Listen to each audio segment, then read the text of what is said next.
Thank God the weekend is here because lately I haven't been able to turn on the news or log on to the internet without being bombarded by messages about how white people are to blame for all of black people's problems.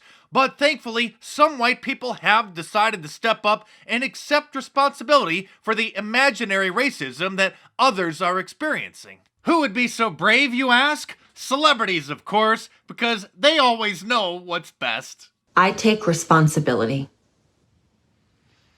I take responsibility. I take responsibility. I take responsibility for every unchecked moment. For every time it was easier to ignore than to call it out for what it was. Every not so funny joke.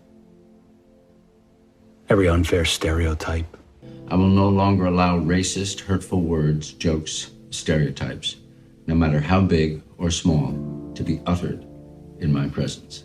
Black people are being slaughtered in the streets, killed in their own homes. These are our brothers and sisters. Our friends. Our family. I didn't know you guys had family in Chicago. I hope they're safe though, because things are getting pretty crazy over there. They just had their deadliest day in 60 years with 18 murders in a 24-hour period. Those black lives don't matter to the mainstream media though. All 18 of those victims got a grand total of 15 seconds of airtime. Thankfully, I've never seen half of these people before in my entire life, but the mainstream media tells me that they're actors, so you know they're important. CNN's Brooke Baldwin is so sorry that she was born white that she broke down into tears on air and asked for forgiveness. There are so many emotions as I'm sitting here listening to you. I'm having my own. I'm surprised at my own emotions on TV with you, but I've just, as a white woman, aware of my own privilege in this country, I am so angry. And I can't even begin. Forgive me. It's okay, Brooke. The slaves were freed over 150 years ago, and it was white people that did it. But I have learned something through all this. Did you know that the Subway sandwich restaurant will serve sandwiches to non-white people? I don't know why they felt they needed to post this on their official Twitter account, but they did, saying, quote, "Our doors are open to all. We stand against racial injustice of any kind.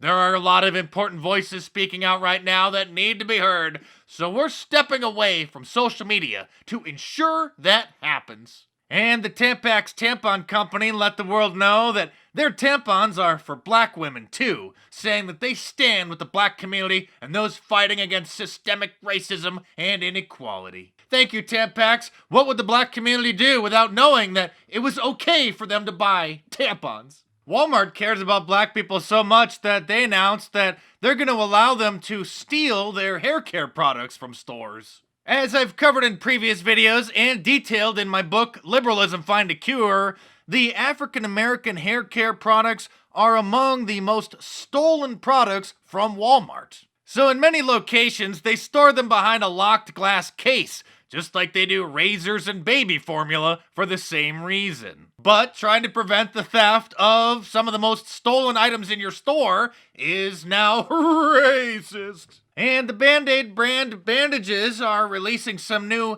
racially diverse Band-Aids because apparently the current color looks too much like Caucasian skin. Yes, Band-Aids are now apparently symbols of white supremacy, and I'm sure the ADL will add that to their list alongside certain statistics. The good news is, next Friday, Trump rallies will resume, beginning in Tulsa, Oklahoma. Hey, if the Black Lives Matter protesters can get together to fight racism, we should be able to get together to fight communism. And while egging on the protesters over the last few weeks, completely forgetting about the coronavirus, now that President Trump is starting his rallies, they're starting to get concerned about the lack of social distancing again. I'm looking forward to this fall because hopefully we can finally start talking about the election, because I'm really tired of hearing everybody complain about white people all the time. Oh, by the way, get free shipping in the US on anything from my online store, markdice.com, this weekend by using the promo code CIRCUS at the checkout. So this might be a good time to get yourself an I Love Global Warming shirt, a Liberalism Find a Cure shirt, or my new Celebrities Know What's Best shirt. And like all of my designs, they're available in a t-shirt, long sleeve, and a hoodie, and a whole bunch of different colors as well. So head on over to markdice.com or click the link in the description below, enter the promo code CIRCUS at the checkout, and check them out!